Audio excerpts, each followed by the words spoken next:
So we are coloring today. This lovely little bit is brought to you by some amazing tunes. We are constructing this with dimensions, as you can kind of see. Right here we are met with the shape of the dome, where I've added blue on this side and as well as along the edges here. As you can see, this is a classic example of demonstrating how the hues of spectrums for dimensions of a pigment scale give you a depth, as well as it can give you a refraction for lighting. So usually when you see something with a shadow like this, it'll give you a bit of a depth, as well as that you can observe the difference in coloring for the roses. Right here, they are actually more of a purple, like this is, to give the flower the depth that it is. So this candle on the inside is actually a very maroonish red in comparison to the other roses that are further off, as seen. However, it's still presumed that they are behind the glass, since the shadowing goes over it. The candlelight itself on the inside has illuminated roses that I had designed and chosen to be technically closer to the actual flame light itself, so it would look brighter. So these ones are closer since it's more in the light of it, versus on the other side where it's darker. So then we have down here on the skull itself more purple, and the reason for that one is to give the overcast of shadow play. So when it looks like on the skull, it's a little bit more able to give depth and definition, like I have done with the headlines for highlights on the actual skull itself. I've removed a bit of it and lightened it up, because Prismacolors don't like to sit on each other. Now, down here at the base, I did that the wax itself was carrying the light from the upper half, because you're going from the light of day into the depths of night. So, because plants need sunlight.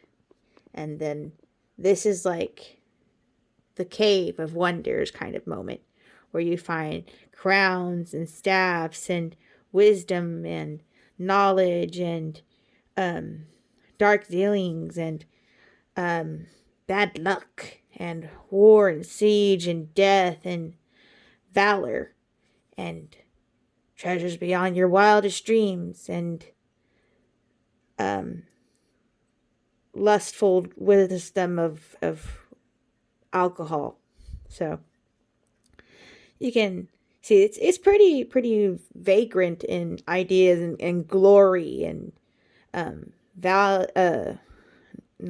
valiance, but not valor, but Virgil's, standing for that kind of stuff. So that would also be the pillars right here, So I feel like it does give a lot of representation with it. And I'm having the fox tail or wolf, I'm not sure yet which one I would want to pick right now at this stage. It's going to be represented with this part of their tail, versus up over here we have the dragon on wrapping it on both sides. So we have that much already discovered for this picture. Now here at the base, we have a bit more of a stand for our chimera or whatever. And the base itself has signals.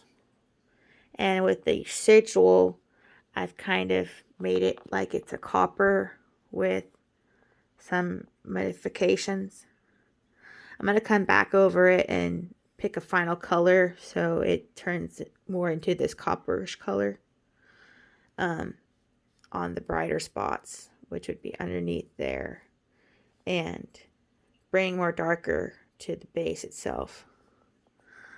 At the top, we also have more little sigils. I have to figure out how I want to color those, as well as what color I want to make the top half, since this looks more brighter colors. I feel like it should not be copper. I feel like it should be more of a blue or a yellow, not this reddish brown copper. Yeah. So in doing this, we have a lot of different aspects we need to work on. I'm going to finish up this paw hand over here now. Because I'm doing this, I actually am using two main colors for that system of grading, which is this violet blue, and what is that one? Which one is that one? Yellowed orange. Very hard to see, but it says yellowed orange. Okay, so I have those two because I'm using them for the contrasting and for shading and highlights. The orange, when we go back over it with my main color, will pop off as a highlight, and therefore will give it a lot more brightness to the picture itself. And then the purple makes it look like more shadow.